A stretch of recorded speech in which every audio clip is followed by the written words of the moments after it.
I think it's pretty safe to say that Supreme Leader Snoke is by far one of the most mysterious characters in the Star Wars sequel trilogy. This is Mike Zero.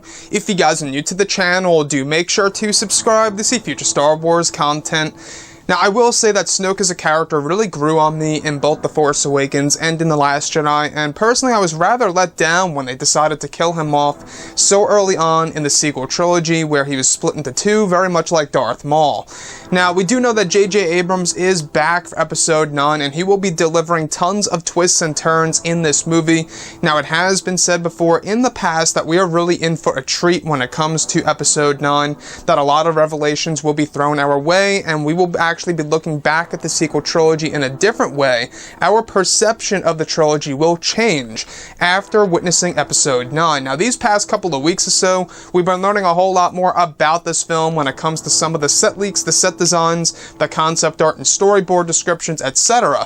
One of which has all to do with a big hint of Snoke's identity in this movie. And before we get to that, we have heard before in the past that Snoke's identity would be explained to a certain extent in Episode 9. Now, specifically a description of what appears to be a young Supreme Leader Snoke without his injuries, still looking very much like a humanoid, however close to an actual human this time.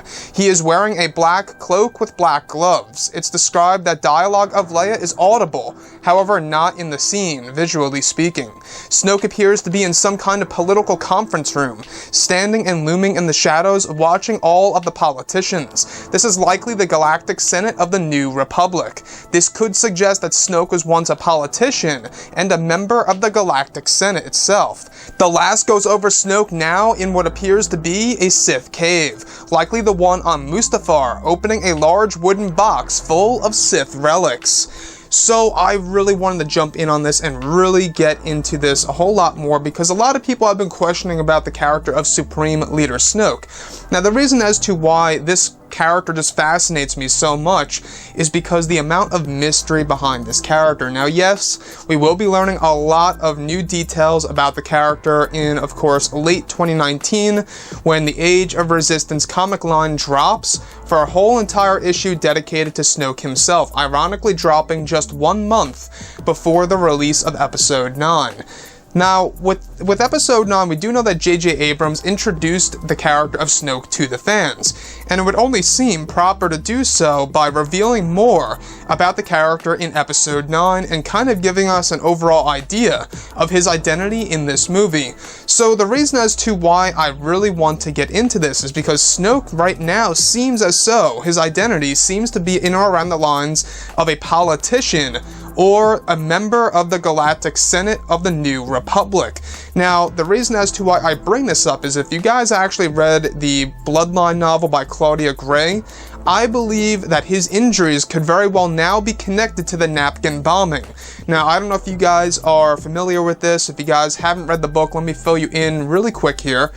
In that novel, it's all centered on Leia and her role in the Galactic Senate of the New Republic, and her struggles with, the truth about her father being Darth Vader getting out and everybody looking at Leia in a different way. It even causes her to pretty much drop out from actually pursuing her dream. Now, looking at everything here, this is where things get very interesting, is that at a certain point in time, there is a napkin bombing, I believe it's in the Galactic Senate of the New Republic or somewhere else, but nonetheless, it was a place full of politicians in the actual book itself. Now, the reason as to why I believe Snoke got his injuries from the napkin bombing is because from this description, it's suggesting that Snoke is inside of a political conference room of sorts within the Galactic, Republic. And that, to me, honestly, really does raise a lot of interest here, doesn't it? Because a lot of people have been trying to figure out exactly why does Snoke have his injuries in The Force Awakens and in The Last Jedi. We do know that from reading The Last Jedi novelization that he does hold a huge grudge against the Resistance from something that happened between him and, of course, the Resistance and the Republic in the past. So I honestly think that this also connects to just that. Everything seems to be connecting to one big puzzle here. Now, you would think that since he's such a Force-sensitive individual and a dark side user, maybe not as much back then, we'll have to wait and see, but you would think that Leia would be able to sense his presence nearby now, right?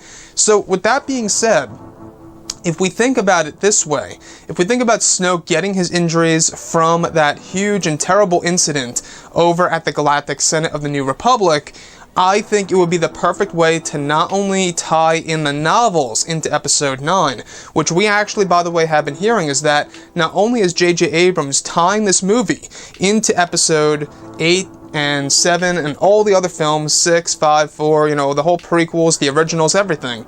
But he's also tying into EU and Legends material, animated TV series, also even the novels and the books that fall under the current Disney canon of the Star Wars universe. Now, I will say that a lot of people are going to get very annoyed if they reveal it in total in the form of a comic book rather than a movie, right?